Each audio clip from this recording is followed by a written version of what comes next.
Assalamualaikum anak-anak, selamat pagi. Apa kabar hari ini?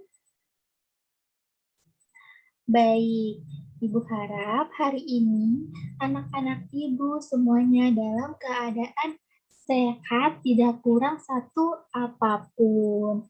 Masih semangat ya? Masih. Oke, kita akan melanjutkan pembelajaran hari ini. Namun sebelum itu, kita akan berdoa terlebih dahulu nih. Ibu pimpin doanya ya. Tahu doa belajar? Sebelum belajar tahu? Tahu, oke. Bismillahirrohmanirrohim. Robbi zidni ilman warzuqni fahman. Amin.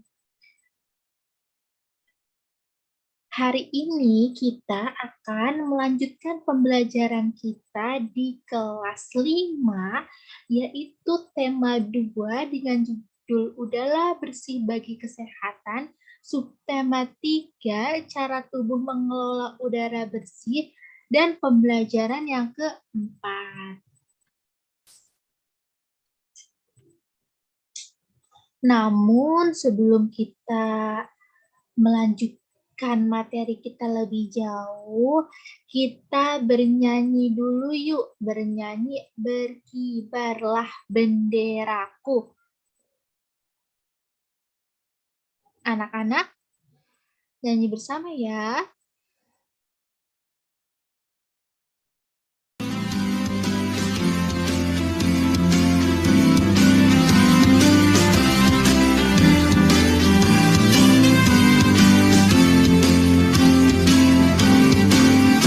Berkibarlah benderaku, lambang suci gagah perwira di seluruh pantai Indonesia. Kau telah pujaan bangsa. Siapa berani menurunkan kau? Serentak rakyatku membela sang merah putih yang perwira. Berkibarlah selama-lamanya.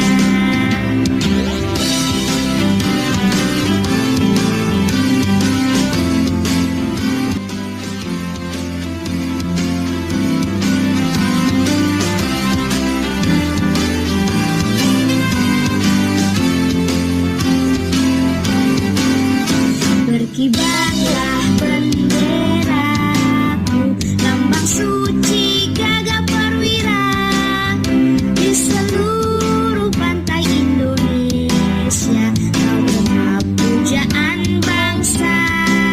Siapa berani menurunkan kau? Serentak rakyatku membela sang Merah putih yang perwira. merah putih yang perwira. Berkibarlah selama-lamanya. Oke, terima kasih anak-anak. Hari ini kita akan melanjutkan pembelajaran kita, yaitu pembelajaran keempat di tema 3. Nah, pembelajaran ini masih ada kaitannya dengan pembelajaran sebelumnya, yaitu masih ada kaitannya dengan jenis-jenis usaha. Di sini, tahukah kamu ada bermacam-macam jenis usaha yang memanfaatkan sumber daya alam seperti pertanian, perkebunan, kehutanan, perikanan, dan pertambangan. Ada pula jenis usaha lain yang memanfaatkan sumber daya alam, yaitu usaha pariwisata. Ayo kita pelajari jenis usaha ini. Nah, di sini di dalam teks ini menjelaskan bahwa ada nih macam-macam usaha yang memanfaatkan sumber daya alam di dalamnya, yaitu ada yang berhubungan dengan pertanian. Jelas pertanian itu memanfaatkan alam ya. Perkebunan juga memanfaatkan alam. Kehutanan, perikanan juga memanfaatkan alam, dan pertambangan juga memanfaatkan alam. Selanjutnya, mari kita membaca. Nah, anak-anak ibu, siapa yang mau membaca? Oke, terima kasih. Sekarang ibu yang membaca ya. Dengan judul Melihat Jejak Merapi di Kali Adem. Kali Adem terletak di lereng Gunung Merapi di Yogyakarta. Dahulu tempat ini terkenal sebagai lokasi perkemahan yang asri. Fasilitas di area wisata Kali Adem dahulu cukup komplit. Ada pendopo, gedung pertemuan, kios-kios, warung, gardu pandang, lapangan untuk perkemahan, toilet, dan lain sebagainya. Akan tetapi nih teman-teman, setelah Gunung Merapi yang ini yang ada di gambar ini meletus pada bulan Juni di tahun 2006, sebagian besar fasilitas itu lenyap terkubur lahar. Jadi karena bencana alam berupa gunung meletus, fasilitas-fasilitas yang tadi seperti pendopo, gedung pertemuan, dan lain sebagainya itu hancur, terkubur dengan lahar yang dikeluarkan oleh Gunung Merapi. Saat ini wisata Kali Adem sudah berubah nama menjadi Lavatur Kali Adem. Sebagian besar pemandangan Kali Adem berupa hamparan pasir dan batuan bekas lahar. Jadi ini teman-teman, ini dulunya lahar yang turun dari Merapi, yang dikeluarkan Merapi saat meletus.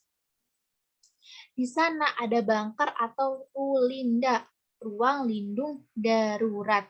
Bangker ini dibangun untuk tempat perlindungan jika tiba-tiba Gunung Merapi menyemburkan awan panas. Di dalam bangker ini ada kamar mandi, tabung oksigen, masker, listrik, dan perlengkapan lainnya. Pintunya 2 lapis, teman-teman, terbuat dari lempangan besi setebal 3 cm. Jadi di kawasan Merapi ini, Gunung Merapi ini terdapat bunker. Bunker itu merupakan tempat perlindungan jika suatu waktu ada bencana alam, yaitu gunung meletus. Jadi orang-orang yang tinggal di sekitar gunung bisa berlindung di bunker ini. Bunker ini emang sudah didesain untuk tahan panas, teman-teman. Nah, tadi kan kita sudah sama-sama membaca nih. Menurut kalian, yang ada di teks ini itu mengenai apa sih? Mengenai tempat wisata, pinter. Mengenai bunker Kali Adem, pinter. Mengenai Gunung Merapi, benar juga. Mengenai tempat-tempat yang ada di Gunung Merapi, benar juga. Nah, itu merupakan isi dari teks yang kita baca tadi. Nah, selanjutnya Ibu juga mau tanya nih.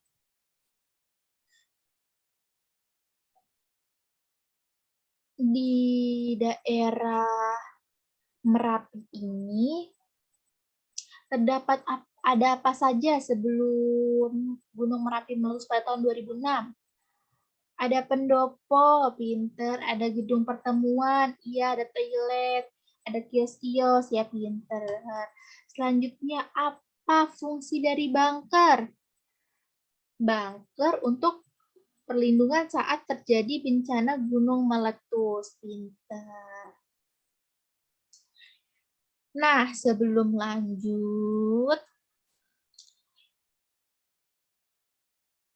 Ibu akan mengaitkan teks tadi ke dalam jenis usaha. Berdasarkan teks tadi, jenis usaha apa yang termasuk di dalam lingkungan Gunung Merapi atau di sekitaran Kali Adem ini? Apakah pertanian? Bukan. Perkebunan? Bukan juga. Kehutanan? Tentu bukan. Perikanan? Bukan ya, ikan di laut. Pertambangan? Bukan. Yaitu usaha apa? Pariwisata. Karena tempat Merapi ini, Gunung Merapi ini, di sekitaran Kali Adem ini, sekarang dijadikan objek wisata menjadi Lavatur Kali Adem. Nah, anak-anak semua perhatikan nih gambar-gambar di bawah ini. Ini gambar apa, teman-teman? Gambar polisi, gambar petani pinter, gambar sopir, iya pinter, gambar tukang batagor, iya pinter, gambar koki pinter, gambar orang lagi apa ini? Menanam padi pinter. Ini gambar dokter, iya. Nah, semua ini merupakan jenis usaha atau pekerjaan. Tentunya nanti jika kita sudah dewasa, kita akan melakukan sebuah usaha atau pekerjaan. Sekarang Ibu contohnya, Ibu sekarang berperan sebagai guru. Usaha yang Ibu lakukan adalah sebagai seorang guru. Nanti anak-anak Ibu bisa saja ada yang menjadi dokter mungkin, polisi mungkin, pemadam kebakaran mungkin, petani mungkin saja, koki mungkin, ini sopir, bisa sopir bus, sopir kereta, apa sopir kereta namanya? Masinis pinter, bisa juga menjadi pilot, yaitu sopir pesawat terbang. Jadi anak-anak bisa keliling dunia. Dan sopir, apalagi ada lagi satu kendaraan di laut, sopir kapal. Apa nama sopir kapal itu? Nahkoda. Nah, bisa juga kita dengan berwirausaha, yaitu berdagang. Ini contohnya ya, ada bapak-bapak dagang batagor ya. Jadi, gambar-gambar di sini merupakan jenis-jenis usaha. Jenis-jenis usaha atau pekerjaan. Ada yang menghasilkan barang, ada yang juga menghasilkan jasa. Nah, selanjutnya di sini ada teks lagi, Ibu akan bacakan, yaitu jenis usaha bidang jasa. Jenis usaha pariwisata merupakan usaha di bidang jasa. Bidang jasa berkaitan dengan pemberian layanan kepada konsumen. Contoh usaha jasa selain pariwisata antara lain perbankan, keuangan, asuransi, kesehatan, dan hukum. Sektor jasa di Indonesia, terutama pariwisata, berkembang pesat.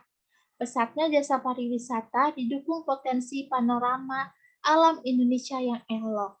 Sektor pariwisata di Indonesia juga menonjolkan aspek budaya. Contoh objek wisata adalah danau, pantai, bukit, pegunungan, suaka alam, serta flora fauna. Contoh objek wisata budaya adalah kesenian daerah. Ada upacara adat, keraton, candi-candi. Nah, teman-teman udah pernah ke candi? Udah. Perkembangannya, sektor pariwisata menumbuhkan usaha-usaha penunjang jasa pariwisata. Usaha-usaha di bidang jasa pariwisata antara lain sebagai berikut, yaitu pengelolaan jasa penginapan, misalnya hotel, motel, wisma, dan losmen. 2, ada usaha penjualan barang cenderamata atau souvenir. Yang ketiga, penyediaan jasa pemandu wisata atau tour guide. Yang keempat, ada penyedia jasa pariwisata dan transportasi atau travel. Jadi teman-teman, berdasarkan teks ini, apa itu usaha di bidang jasa? Ibu akan jelaskan ya, kita akan belajar bersama-sama. Nah, usaha di bidang jasa merupakan sebuah usaha yang menggunakan tenaga, ilmu, dan juga keahlian dalam bidang tertentu. Nantinya akan dibayar sesuai dengan jasa yang telah diberikan. Nah, apa maksudnya? Jadi usaha di bidang jasa itu merupakan pekerjaan yang menggunakan jasa atau tenaga saja, tidak menghasilkan barang. Apa contoh yang menghasilkan barang, pekerjaan yang menghasilkan barang? Penjual siomay, pedagang siomay, itu kan menghasilkan barang berupa makanan. Apalagi contohnya Bu, pengrajin pengrajin batik, pengrajin anyaman, itu merupakan usaha di bidang yang menghasilkan barang. Sedangkan apa contoh usaha di bidang jasa? Di sini ada contoh usaha di bidang jasa antara lain guru, dokter, petugas bank, sopir, polisi, dan fotografer. Nah, kita lihat di gambar tadi menurut teman-teman, sopir itu jasa atau barang? Sopir jasa ya, karena menggunakan tenaga ya, tidak menghasilkan barang atau makanan. Yang kedua dokter. Dokter ini jasa atau barang? Dokter juga jasa, pinter. Polisi. Polisi jasa atau barang? Jasa, pinter. Guru. Jasa atau barang? Jasa, pinter. Koki. Koki jasa atau barang? Jasa. Jasa bisa, barang bisa. Karena jika koki ini hanya bekerja di sebuah restoran, tidak hanya bekerja saja, yang menjualnya itu ada bosnya, itu koki termasuk ke dalam bidang jasa. Jika koki ini bekerja sebagai pegawainya saja, namun jika koki ini sekaligus yang menjual, itu termasuk ke dalam usaha yang menghasilkan barang berupa makanan. Nah, kalau pemadam kebakaran jelas ya jasa ya. Kalau petani barang ya, karena menghasilkan apa? Menghasilkan padi berupa beras ya untuk nanti kita makan menjadi nasi. Selanjutnya fotografer menghasilkan jasa. Dan apa ini pedagang? Pedagang menghasilkan barang tentunya. Apakah sampai sini sudah dipahami? Sudah ya. Nah, selanjutnya pertemuan kemarin kan kita sudah membuat kelompok ya. Sekarang kelompoknya berdasarkan diskusi di pekan lalu. Sekarang kita lanjutkan. Sekarang teman-teman buka LKPD-nya. Nah, ini ya LKPD-nya ya. Di sini teman-teman diberi nama kelas, dan absensi. Absensi ini nomor berapa? Selanjutnya ini merupakan keadaan indikator pencapaian pembelajaran. Nah, tadi yang ada di PPT Ibu, sini ada, yaitu ada tugas-tugasnya, yaitu melakukan wawancara untuk mengetahui jenis usaha di lingkungan sekitar. Dan melakukan observasi saat ada pemilihan ketua RT dan ketua RW. Selanjutnya nanti hasilnya ditulis di sini ya teman-teman ya. Oke. Nanti kalian presentasikannya lewat video saja ya. Jadi dikirim ke Ibu secara berkelompok. Membuat video secara berkelompok. Tapi semuanya harus menulis juga di LKPD-nya nantinya. Nah, untuk materi hari ini itu ada di bahan ajar teman-teman. Bahan ajarnya juga nanti Ibu berikan ya, nanti sudah Ibu berikan. Ada KD juga, di sini ada materi-materi tadi. Sudah teman-teman. Ibu mau tanya nih, apakah pembelajaran hari ini menyenangkan atau tidak? Menyenangkan ya? Iya, hari ini kita mempelajari apa saja? Mempelajari tentang jenis-jenis usaha di bidang jasa, pinter. Apalagi tadi sebelumnya mengenai cerita ya, cerita gunung berapi, dan jenis usaha di sekitar gunung berapi berupa usaha apa? Pariwisata, pinter. Anak-anak Ibu semuanya harus tetap semangat, yang rajin belajarnya ya pinter ya. Supaya apa? Supaya anak-anak Ibu semuanya cerdas, berguna bagi nusa dan bangsa, serta membanggakan kedua orang tua. Hari ini pembelajarannya Ibu cukupkan saja. Jika sudah teman-teman tidak ada yang mau bertanya lagi, sampai bertemu di pekan depan. Terima kasih yang sudah bisa hadir hari ini. Ibu ucapkan salam sebelumnya. Kita sama-sama membaca lafal hamdalah. Alhamdulillahirabbil alamin. Terima kasih teman-teman. Assalamualaikum warahmatullahi wabarakatuh.